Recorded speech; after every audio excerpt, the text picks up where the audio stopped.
She was once dazzling, intelligent, graceful, irresistible. A woman who made a king tear down the church, just for a chance to hold her hand. A queen dethroned, a new crown forged. But only 3 years after her coronation, she knelt beneath a foreign sword. No farewell from her husband. No final embrace for her child. How did love fade so quickly? And what made the man who broke Europe for her order her death without blinking? Forget the dry pages of history books. This isn't just the story of a queen, it's the royal version of a witch hunt.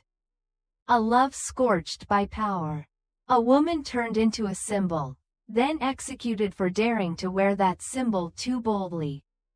This is the tragedy of Anne Boleyn, a queen who lasted just 3 springs before she lost her head in silence. Anne Boleyn was no ordinary lady in waiting.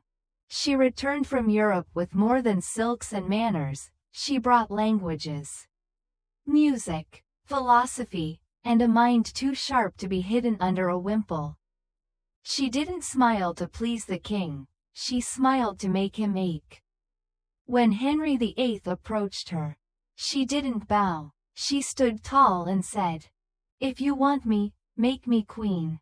And from that moment, England began to unmake the church. All for a smile, and a name. Anne Boleyn.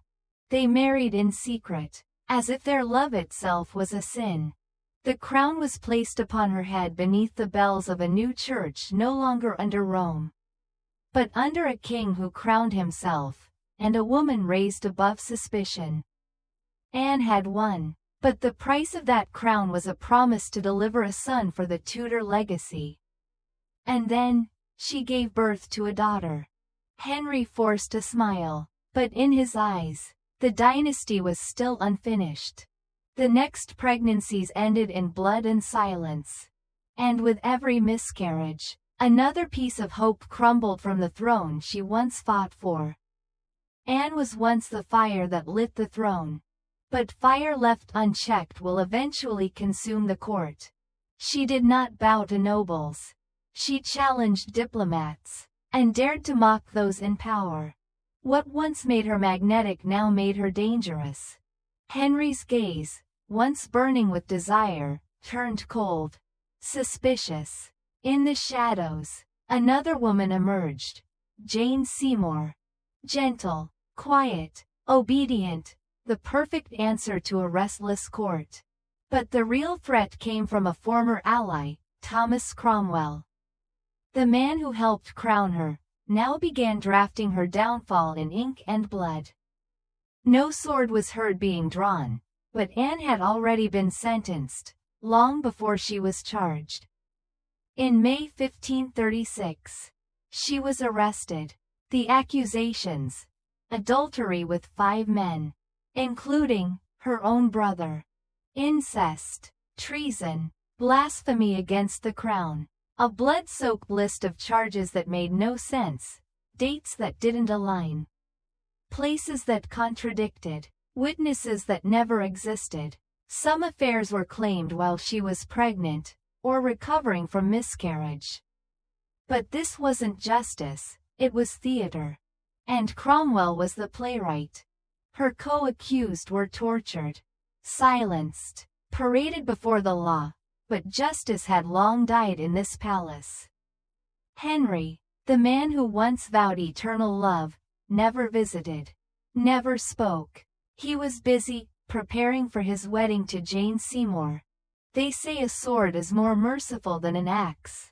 But in Tudor England, mercy came wrapped in velvet, and ended in steel. On May 15th, Anne was sentenced to death. The method? The king's choice. No pardon, no farewell letter. Just 4 days to prepare for the end. She didn't cry, didn't beg. She prayed, smiled, forgave. Her ladies said she sent blessings to her enemies, and quiet words to her daughter. Not yet 3. On the morning of May 19th, she dressed in a silver gray gown, lined with crimson, the color of sacrifice. The execution took place behind closed gates. No crowds, just guards, courtiers, and silence. She climbed the scaffold, stood tall, and refused the block. Her final words: "Good Christian people, I am come hither to die according to law. I pray God save the king." The French swordsman knelt behind her, called to his assistant to distract her. Then steel met air, one stroke, and it was over. Her body was wrapped in cloth, placed into an old arrow chest. No coffin, no fanfare, no legacy, yet. Just 11 days after Anne's execution, Henry VIII married Jane Seymour. No mourning, not a single day of grief.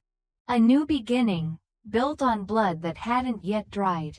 But history refused to stay silent. The child Henry once rejected, young Elizabeth, grew up under the shadow of her mother.